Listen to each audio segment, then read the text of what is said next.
أعوذ بالله من الشيطان الرجيم. بسم الله الرحمن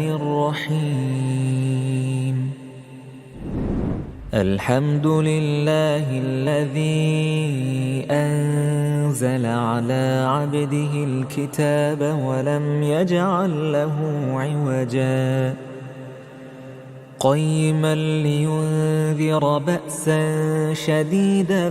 من لدنه ويبشر المؤمنين الذين يعملون الصالحات أن لهم أجرا حسنا ماكثين فيه أبدا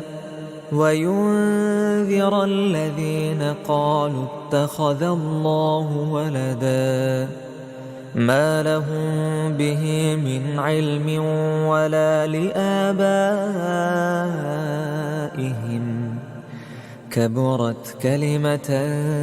تخرج من أفواههم إن يقولون إلا كذبا فلعلك باخع نفسك على آثارهم إن لم يؤمنوا بهذا الحديث أسفا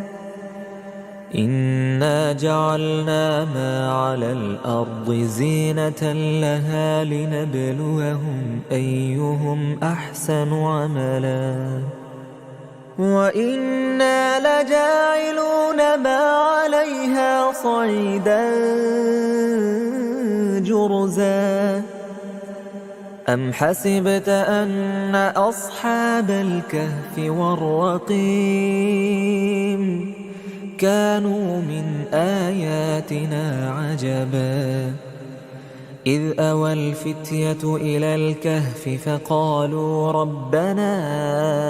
آتنا من لدنك رحمة وهيئ لنا من أمرنا رشدا فضربنا على آذانهم في الكهف سنين عددا ثم بعثناهم لنعلم أي الحزبين أحصى لما لبثوا أمدا نحن نقص عليك نبأهم بالحق إنهم فتية آمنوا بربهم وزدناهم هدى وربطنا على قلوبهم إذ قاموا فقالوا ربنا رب السماوات والأرض لن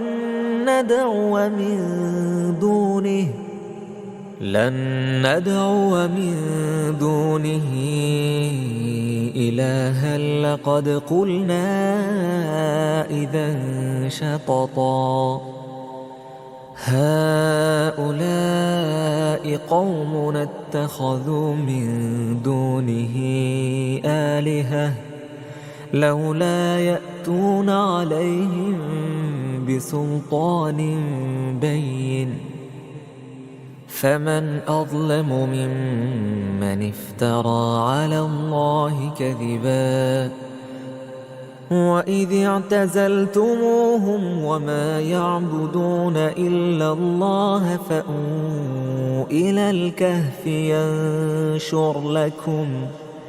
ينشر لكم ربكم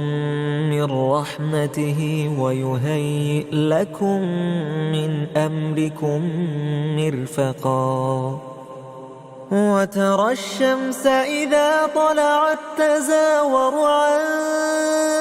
كهفهم ذات اليمين وإذا غربت تقرضهم ذات الشمال وهم في فجوة منه ذلك من آيات الله من يهد الله فهو المهتد ومن يضلل فلن تجد له وليا مرشدا وتحسبهم أيقاظا وهم رقود ونقلبهم ذات اليمين وذات الشمال وكلبهم باسط ذراعيه بالوصيد لو اطلعت عليهم لوليت منهم فرارا ولملئت منهم رعبا وكذلك بعثناهم ليتساءلوا بينهم قال قائل منهم كم لبثتم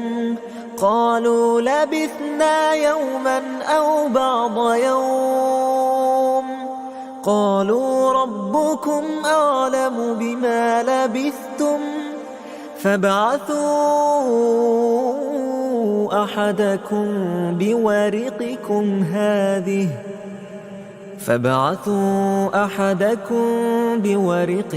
هذه إلى المدينة فلينظر أيها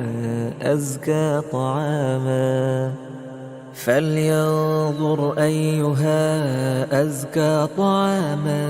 فليأتكم برزق منه وليتلطف ولا يشعرن بكم أحدا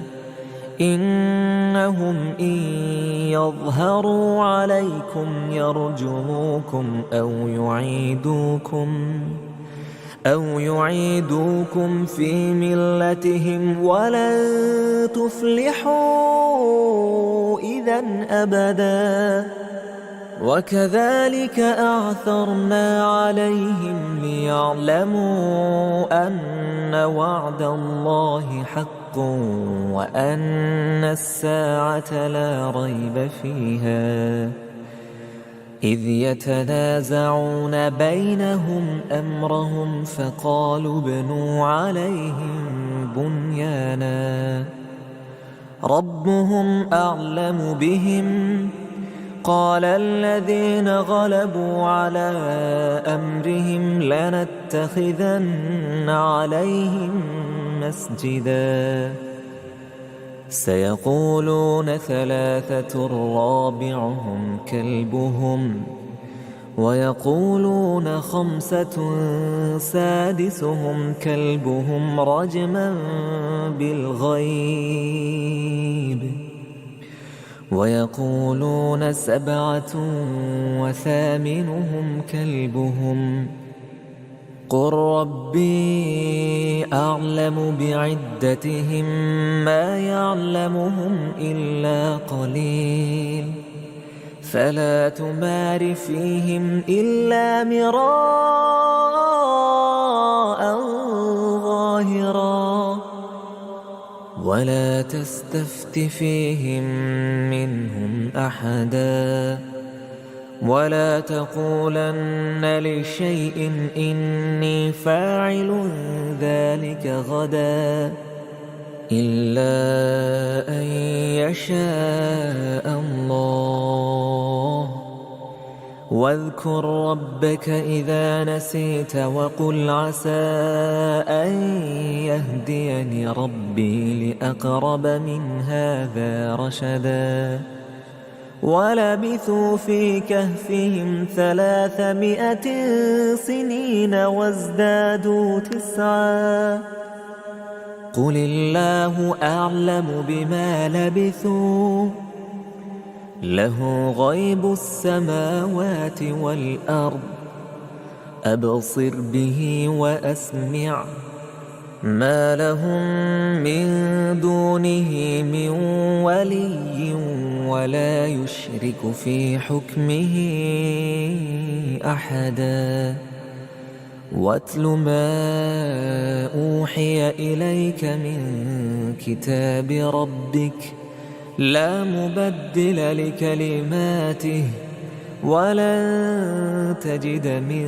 دونه ملتحدا واصبر نفسك مع الذين يدعون ربهم بالغداة والعشي يريدون وجهه ولا تعد عيناك عنهم تريد زينة الحياة الدنيا ولا تطع من أغفلنا قلبه عن ذكرنا واتبع هواه وكان أمره فرطا وقل الحق من ربكم فمن شاء فليؤمن ومن شاء فليكفر إنا أعتدنا للظالمين نارا أحاط بهم سرادقها وإن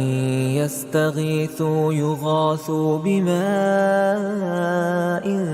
كالمهل يشوي الوجوه بئس الشراب وساءت مرتفقا إن الذين آمنوا وعملوا الصالحات إنا لا نضيع أجر من أحسن عملا أولئك لهم جنات عدن تجري من تحتها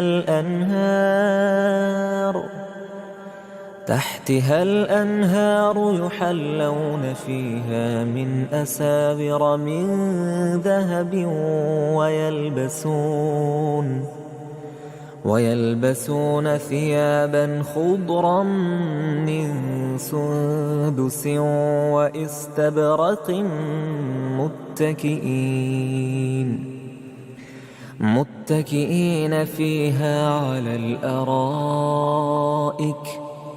نعم الثواب وحسنت مرتفقا واضرب لهم مثلا الرجلين جعلنا لأحدهما جنتين من أعناب وحففناهما بنخل وجعلنا بينهما زرعا كلتا الجنتين آتت أكلها ولم تظلم منه شيئا وفجرنا خلالهما نهرا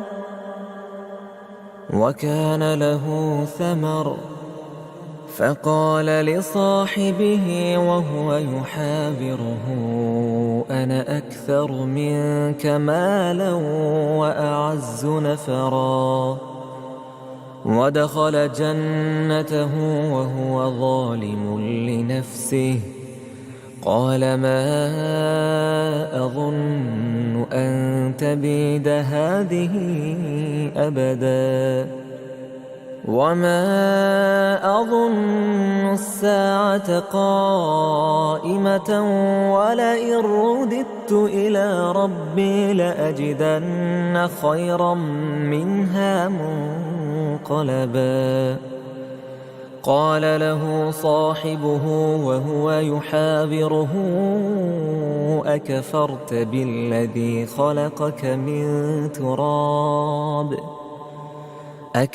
بالذي خلقك من تراب ثم من نطفة ثم سواك رجلا لكن هو الله ربي ولا أشرك بربي أحدا ولولا إذ دخلت جنتك قلت ما شاء الله لا قوة إلا بالله إن ترني أنا أقل منك مالا وولدا فعسى ربي أن يؤتيني خيرا من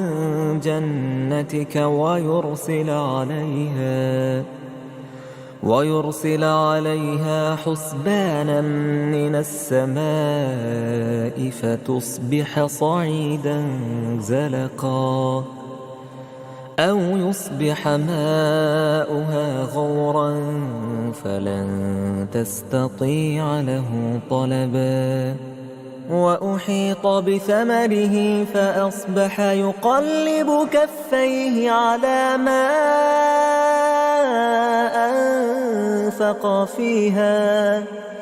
أنفق فيها وهي خاوية على عروشها ويقول يا ليتني لم أشرك بربي أحدا ولم تكن له فئة ينصرونه من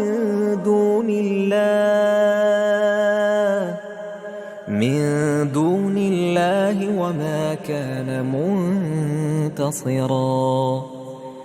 هنالك الولاية لله الحق هو خير ثوابا وخير عقبا واضرب لهم مثل الحياة الدنيا كماء أنزلناه من السماء فاختلط به نبات الأرض فأصبح هشيما تذروه الرياح وكان الله على كل شيء مقتدرا المال والبنون زينة الحياة الدنيا والباقيات الصالحات خير عند ربك ثوابا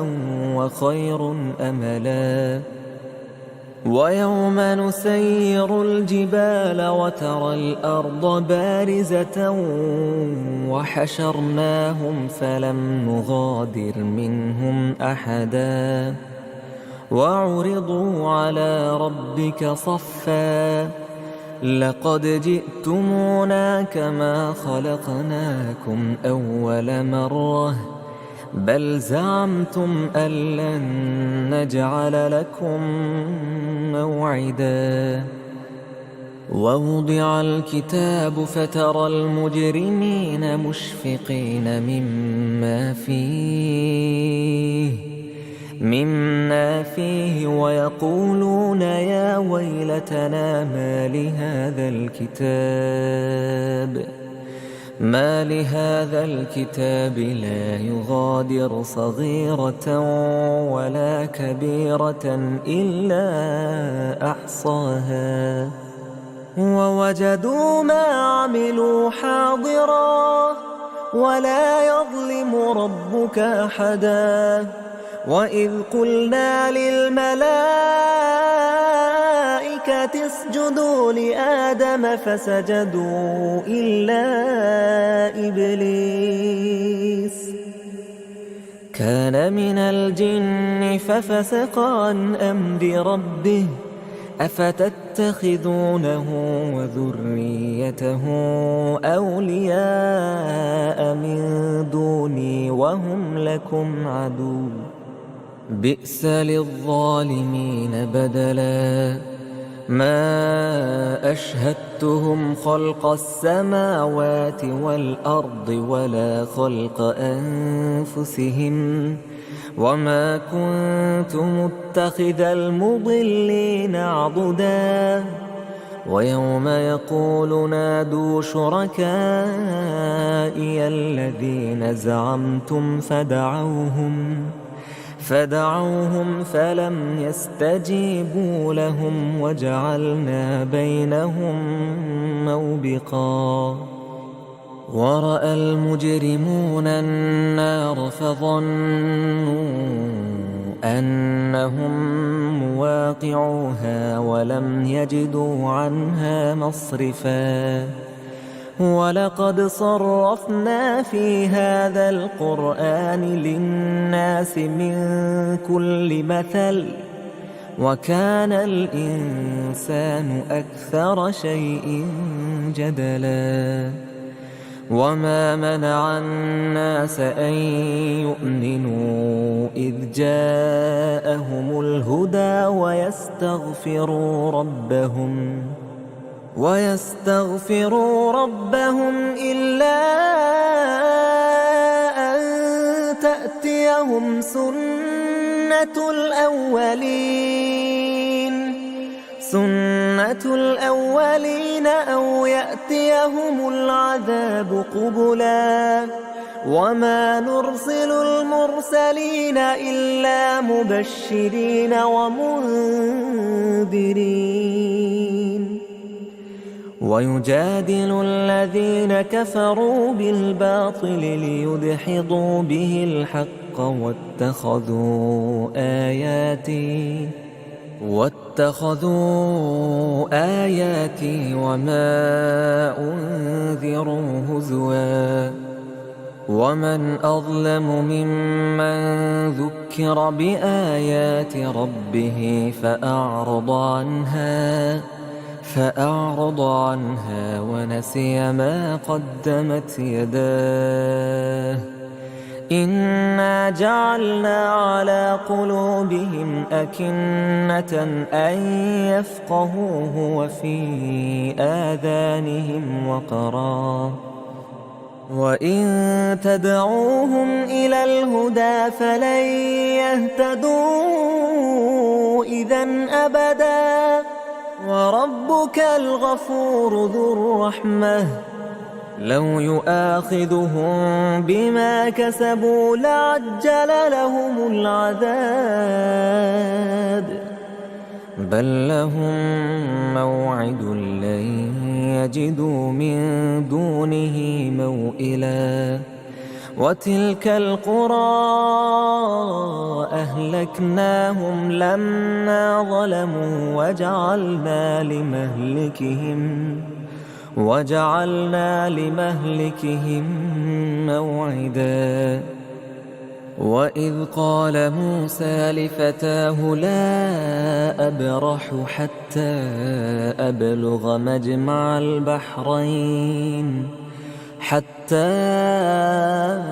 أبلغ مجمع البحرين أو أمضي حقبا فلما بلغا مجمع بينهما نسيا حوتهما فاتخذ سبيله في البحر سربا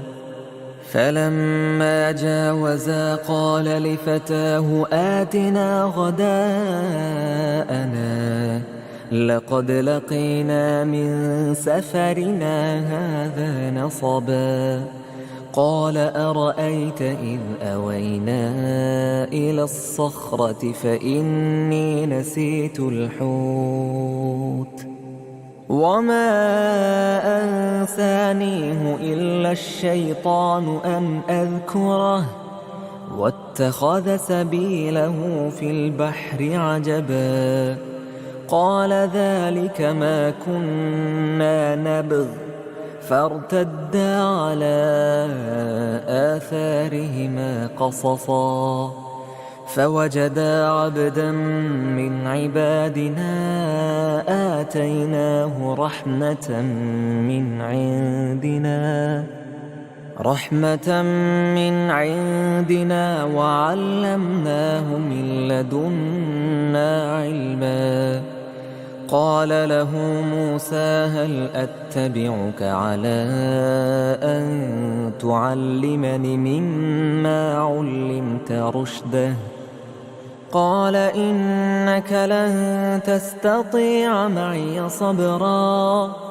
وكيف تصبر على ما لم تحط به خبرا قال ستجدني إن شاء الله صابرا ولا أعصي لك أمرا قال فإن اتبعتني فلا تسألني عن شيء حتى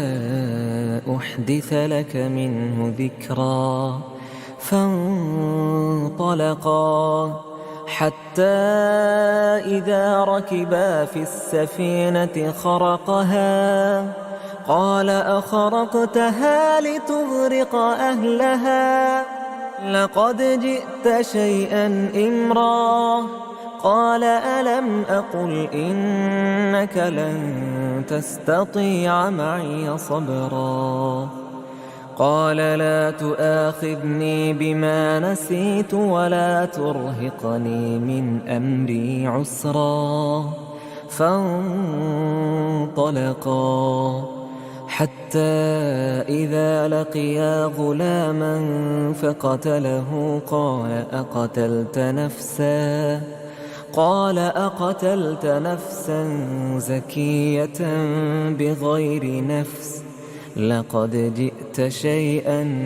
نكرا قال ألم أقل لك إنك لن تستطيع معي صبرا قال إن سألتك عن شيء بعدها فلا تصاحبني قد بلغت من لدني عذرا فانطلقا حتى إذا أتيا أهل قرية استطعما أهلها فأبوا أن يضيفوهما فوجدا فيها جدارا يريد أن ينقض فأقامه قال لو شئت لاتخذت عليه أجرا قال هذا فراق بيني وبينك سأنبئك بتأويل ما لم تستطع عليه صبرا أما السفينة فكانت لمساكين يعملون في البحر فأردت أن أعيبها وكان وراءهم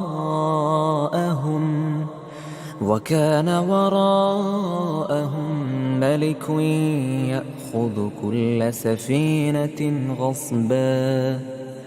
وأما الغلام فكان أبواه مؤمنين فخشينا أن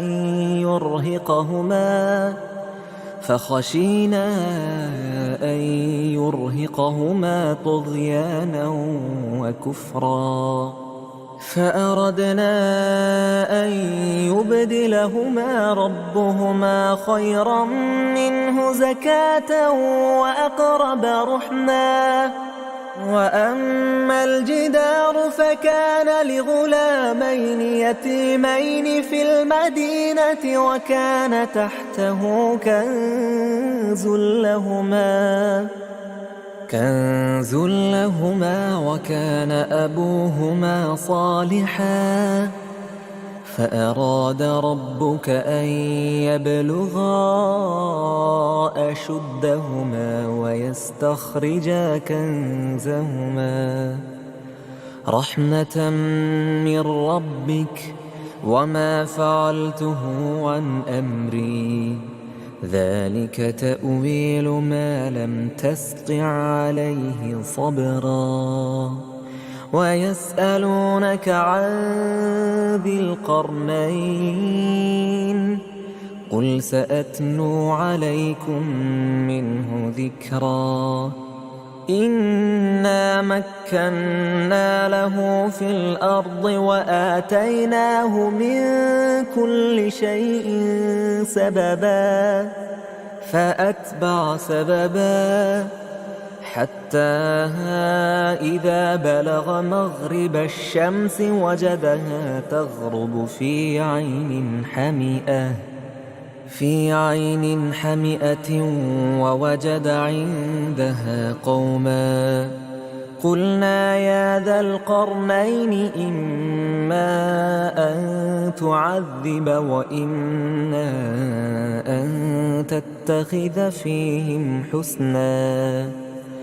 قال أما من ظلم فسوف نعذبه ثم يرد إلى ربه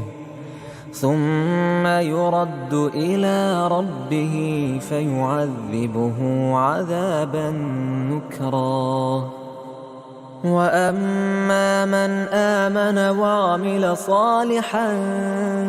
فله جزاء الحسنى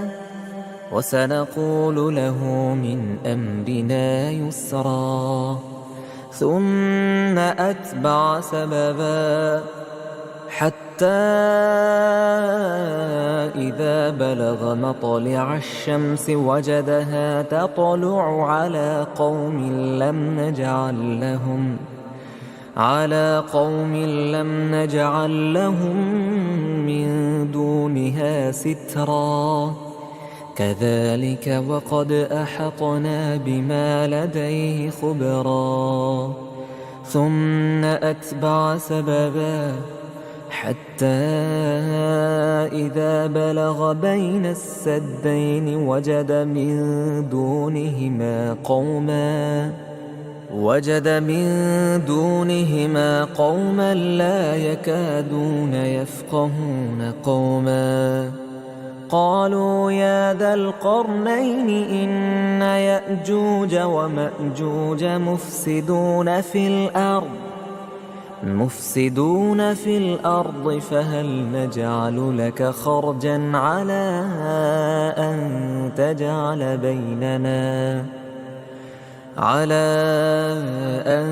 تجعل بيننا وبينهم سدا. قال ما مكني فيه ربي خير فأعينوني بقوة أجعل بينكم وبينهم ردما. آتوني زبر الحديد حتى إذا ساوى بين الصدفين قال انفخوا حتى إذا جعله نارا قال آتوني أفرغ عليه قطرا. فما استطاعوا أن يظهروه وما استطاعوا له نقبا. قال هذا رحمة من ربي فإذا جاء وعد ربي جعله دكا وكان وعد ربي حقا. وتركنا بعضهم يومئذ يموج في بعض ونفخ في الصور فجمعناهم جمعا. وعرضنا جهنم يومئذ للكافرين عرضا. الذين كانت أعينهم في غطاء عن